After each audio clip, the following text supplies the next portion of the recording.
이제 자존감이 뚝뚝뚝 떨어지기 시작합니다. 왜냐면은 그때 네, 반갑습니다. 엠마오 용서 차성진 목사입니다. 오늘은 요렇게 한번 이름을 붙여봤어요. 이제 교회 뇌피셜이라 해가지고 제가 교회 생활을 하면서 관찰했던 여러 가지 이야기들을 좀 해보려고 합니다.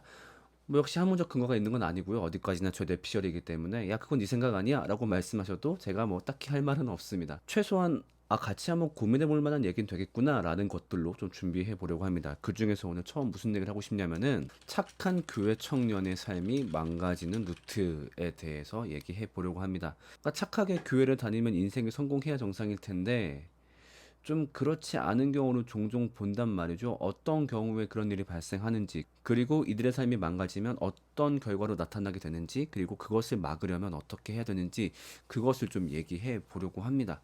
그리고 오늘 이루어질 얘기들은 뭐 무조건 다 그렇다. 그러니까 교회에 다니는 착한 청년들은 다 삶이 이렇게 망가진다. 이런 건 절대 아닙니다. 그러니까 다만 그렇게 얘기할 수 있을 것 같아요.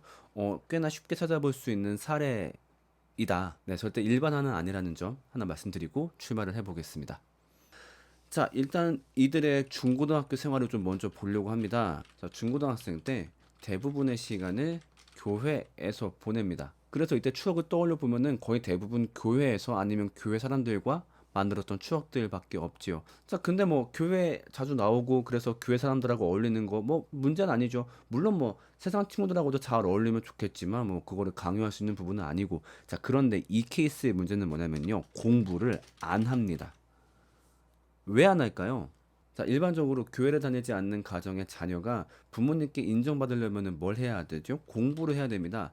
그런데 그 기독인 가정은 이 공부를 대체할 수 있는 게 하나가 생기죠. 바로 신앙입니다. 그러니까 공부를 잘하는 대신에 교회만 열심히 가더라도 부모님께 칭찬을 받을 수 있는 거죠. 그러니까 예를 들면, 우리 아이는 그래도 공부는 못하지만 정말 하나님께 열심이야. 이런 식의 칭찬을 받을 수 있으니까요. 그러니까 자녀 입장에서도 이것보다는 이게 더 재밌거든요. 솔직히 그 나이 때 또래 애들 교회 우르르 몰려와가지고 뭐 행사 준비하고 같이 라면 끓여 먹고 이게 공부보다 훨씬 재밌죠. 그러니까 공부를 미루어 두고 교회에 와서 시간을 보내기 시작합니다. 자, 그렇게 착한 교회 중고등학생은 교회 학교를 반복하면서 이제 생활을 하게 되죠. 자, 그러다가 이 친구의 삶에 위기가 찾아옵니다. 언제일까요? 바로 대학 입시 때이죠. 하고 싶은 전공이 없습니다. 교회 학교만 왔다 갔다 하면서 뭐 어떤 꿈꿀 기회라든가 견문을 넓힐 기회가 있었어야죠. 그러니까 딱히 하고 싶은 일이 떠오를 리가 없겠죠. 근데 더 큰 문제는 뭐냐면은 갈 수 있는 대학도 없습니다. 공부를 안 했으니까요. 이제 그러면서 자기가 원하지 않는 적당한 학교를 이제 들어가게 됩니다.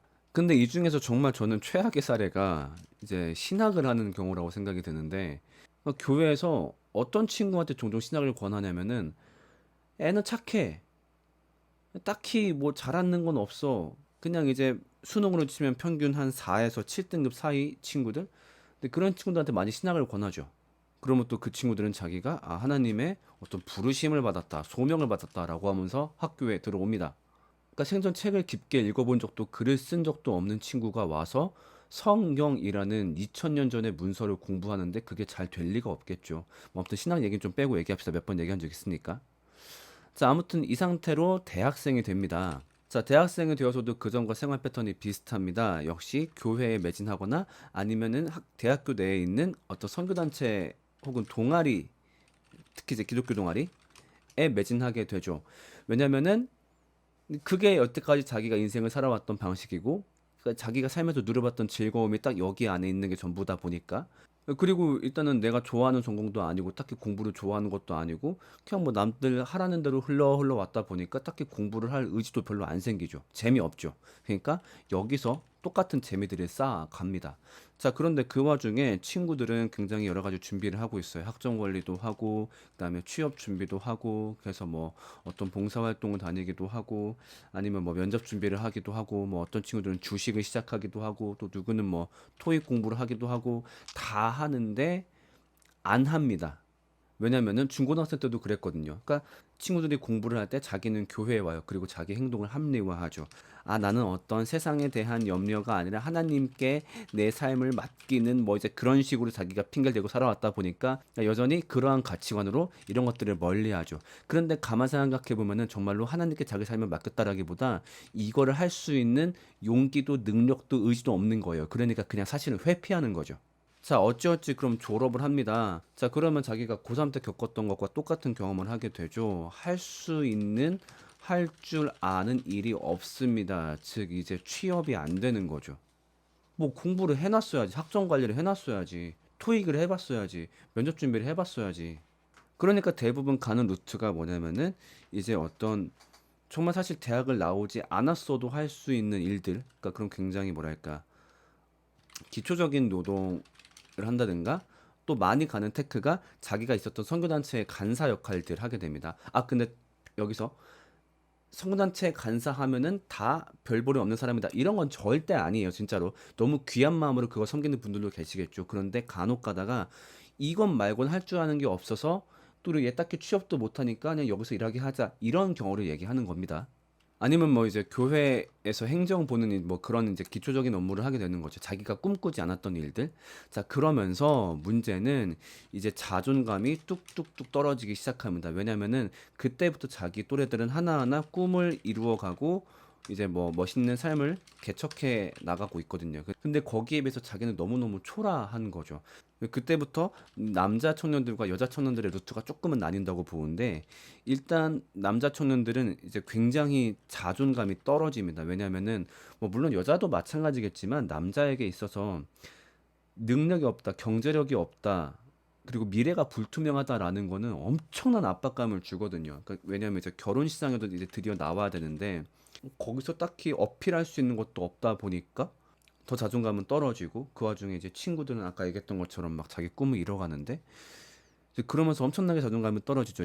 그 다음에 여자 같은 경우는 역시 자존감이 많이 떨어져요. 그쵸? 또 막 친구들 인스타 보면은 뭐 해외 나가기도 하고 뭐 하기도 하는데 나는 진짜 뭐 할 줄 아는 게 없거든요.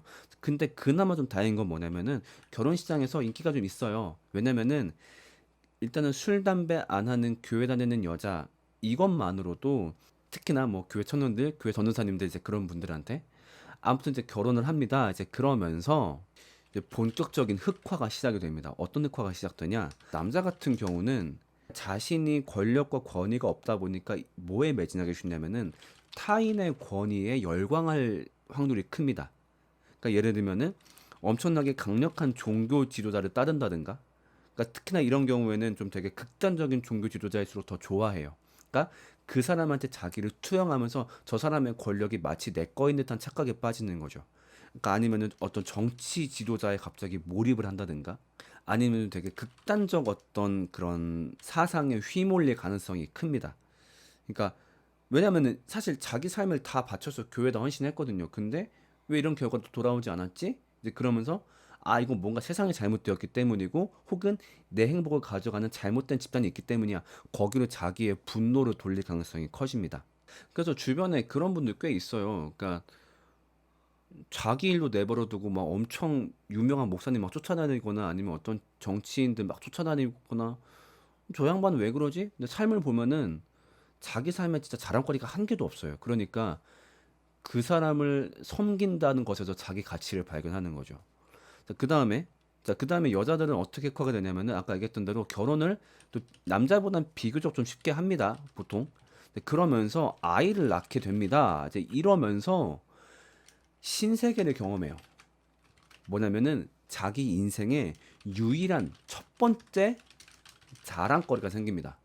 왜냐면은 애기 낳으면 모두가 축하해주고 너무 기뻐해 주거든요. 그리고 애기 사진 뭐 인스타든 페이북이든 올리면은 사람들이 막 너무 귀여워해주고 좋아요해주고 막 댓글 달리는 거예요. 자기 인생에서 이런 관심을 받아본 적이 한 번도 없어요. 그러면서 아이에게 과몰입을 하기 시작합니다. 왜냐면 너무 기쁜 거예요. 자기 인생에 처음으로 자존감을 갖다 준 존재거든요. 그러니까 잘 돌보는 건 괜찮은데 이제 과몰입이 어떻게 나타나냐면은 이제 애가 존재 자체만으로 자랑거리가 되는 게 사실 몇 살까지겠어요. 한 7살만 넘어가도 그렇게 안 귀엽거든요. 얘가 내 자랑거리고 귀여움이었었는데 얘가 점점 나이가 들어가면서 뭔가 그냥 그 자체로는 자랑거리가 안 돼. 근데 그 와중에 옆집 애가 애플 하는 거야. 오이씨. 근데 그 순간 우리 아이는 자랑거리가 없는 아이가 되는 거죠. 그러니까 얘한테 과몰입합니다. 막 교육을 한다든가 아니면 남한테 보일 만한 신앙적 행동. 이제 카메라 들이밀고서 자, 우리 식사 시간입니다. 손 모으고 기도해 보세요. 막 해서 막 이런 거 한다든가 아니면은 뭐 우리 아이가 드디어 창세기 1장을 다 암송했다. 이런 식으로 그러니까 마치 아이를 위한 교육을 빙자해서 자신의 자랑거리를 채우려고 합니다. 그래서 그게 신앙 교육이 되었든 아니면 일반적인 교육이 되었든 아이에게 굉장히 과몰입을 하게 되죠. 물론 여기서 제가 남자 여자를 나눴습니다만은 뭐 이게 바뀌어서 나타나기도 하고 뭐 사실 구분은 크게 중요하진 않은 것 같아요. 자, 그래서 저는 사실 주변에 이런 경우에 해당하는 사람들을 굉장히 많이 봤고요. 그러니까 결국 그 원인이 뭐였을까라고 했을 때 저는 교회 과몰입 현상이 원인이라고 생각이 들어요. 자신의 할 일을 신앙이란 이름 아래 회피하는 거죠. 그러니까 학생 때라고 한다면은 자기가 자기 삶을 준비하기 위해서 공부를 하는 게 맞는 건데 아니야 나는 신앙에 집중할 거야. 근데 사실 이게 둘 중 하나를 선택하는 문제는 아니거든요. 분명히 둘 다 병행할 수 있는데 그냥 자기의 어떤 두려움, 게으름으로 그걸 회피해 버리는 거죠. 그게 누적되고 누적되다 보니까 나중에는 자기 자존감이 너무 부족해서 발생하는 문제들이라고 저는 생각이 들거든요.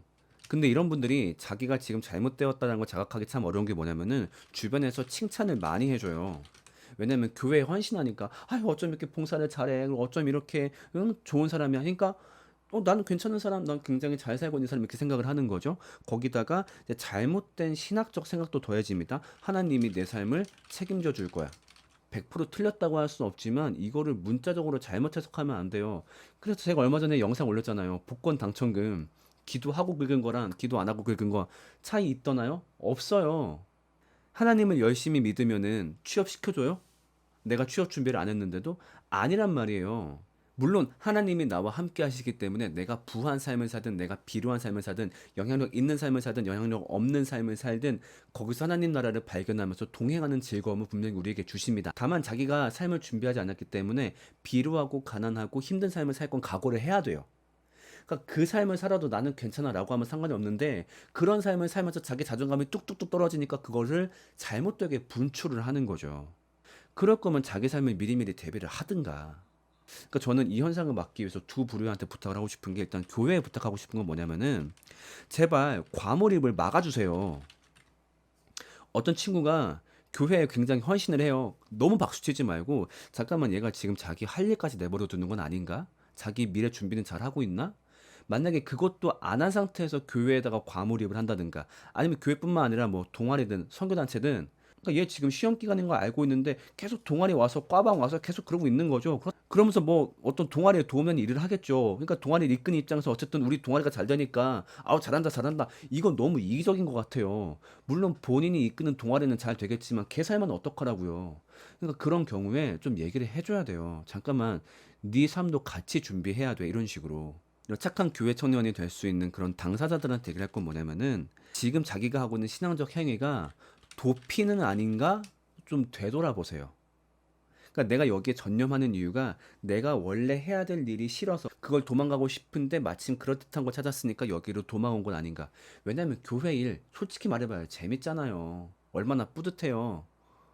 성과도 잘 나오고 주면서 박수도 잘 쳐주고 아니 물론 힘들 때 있지만 또 그럴 땐 하나님이 지켜보신다 이런 생각을 하니까 근데 공부하는 건 성과도 잘 안 나고 너무 복잡하고 힘들거든요. 근데 다들 그렇게 살고 있어요. 세상을 탓할 수도 있긴 해요. 워낙 취업률도 안 좋고 힘든 세상이다 보니까 너무 힘들게 살아가는 게 정상은 아니지만 어쨌든 이런 힘든 세상 가운데서 자기가 뭔가 밥벌이를 하려면 뭔가 자존감을 채우려면은 분명히 뭔가 준비를 해야 돼요. 거기에 대한 도피처로 교회를 생각하지 말라는 거예요.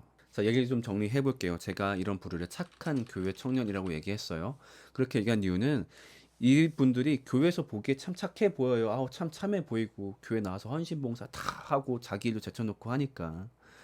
근데 그 착한 교회 청년, 그 삶 그대로 내버려 두면은 오히려 나쁜 교회 청년이 될 가능성이 커요. 자기의 부족한 자존감을 채우기 위해서 잘못된 생각에 빠져든다거나, 아니면 자기 자녀한테 과몰입한다거나, 아니면 잘못된 사상에 심취한다든가. 그렇기 때문에 이거를 막기 위해서 지금처럼 좀 누군가는 노골적으로 이 문제를 얘기해야 된다라고 생각이 들었어요. 그럼 저는 뭐 원래 이런 거 얘기하는 걸 좋아하니까 얘기했는데 좀 어떤 공감대가 형성이 돼 가지고 많은 분들이 좀 이걸 좀 심각하게 고민해 주시면 좋겠다라는 게 제 생각입니다. 여러분들 생각 어떠신가요? 댓글로 여러분들 의견 남겨주시면 저도 즐겁게 함께 나누고 이야기해 보겠습니다. 네, 다음에 뵙겠습니다. 안녕!